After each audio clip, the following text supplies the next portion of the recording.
समस्त वृतांत सुनने के पश्चात सुग्रीव सभी आगत वानरों सहित विचित्र कानों से सुशोभित प्रस्रवण पर्वत पर श्री रामचंद्र जी के पास गए।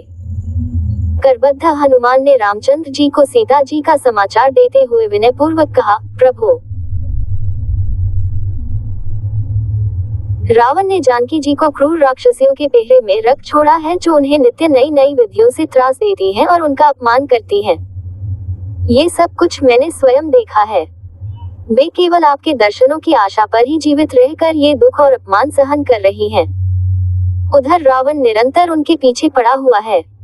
वे अपने सतीत्व की रक्षा के लिए सदा भयभीत रहती हैं।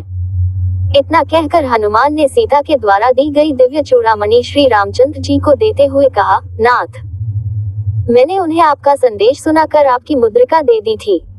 उन्होंने यह अपनी निशानी आपको देने के लिए दी है। सीता का संदेश पाकर श्री राम अत्यंत प्रसन्न हुए और उन्होंने उठकर पवनसुत को अपने हृदय से लगा लिया।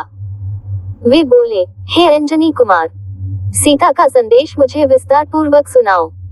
उसे सुनने के लिए मेरा हृदय व्याकुल हो रहा है। राम का आदेश पाकर हनुमान कहने लगे, हे राघव, वे दिन रात आपका ही स्मरण करती रहती हैं।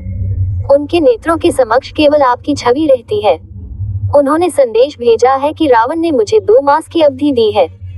आप मुझे उसके हाथों से अवश्य मुक्त करा लें। यदि इन 2 मासों में आप मुझे मुक्त न करा सके तो मैं अपने प्राण त्याग दूंगी। आप तीनों लोगों को जीतने की सामर्थ्य रखते हैं और आपकी अपूर्व क्षमता में मुझे अटल विश्वास है।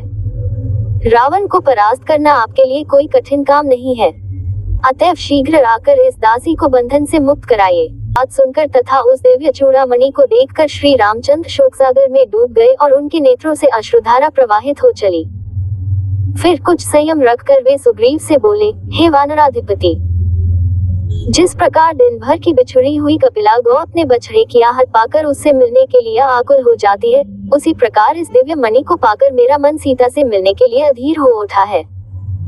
उसकी कष्ट की गाथाओं को सुनकर मेरा हृदय और भी विचलित हो गया है।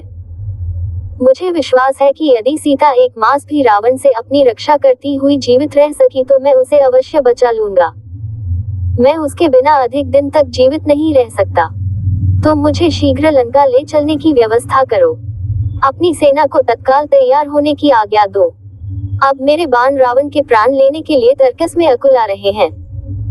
अब वह दिन दूर नहीं है जब जानकी और सारा संसार रावण को सपरिवार मेरे बाणों के रथ पर बैठकर यमलोक को जाता देखेंगे।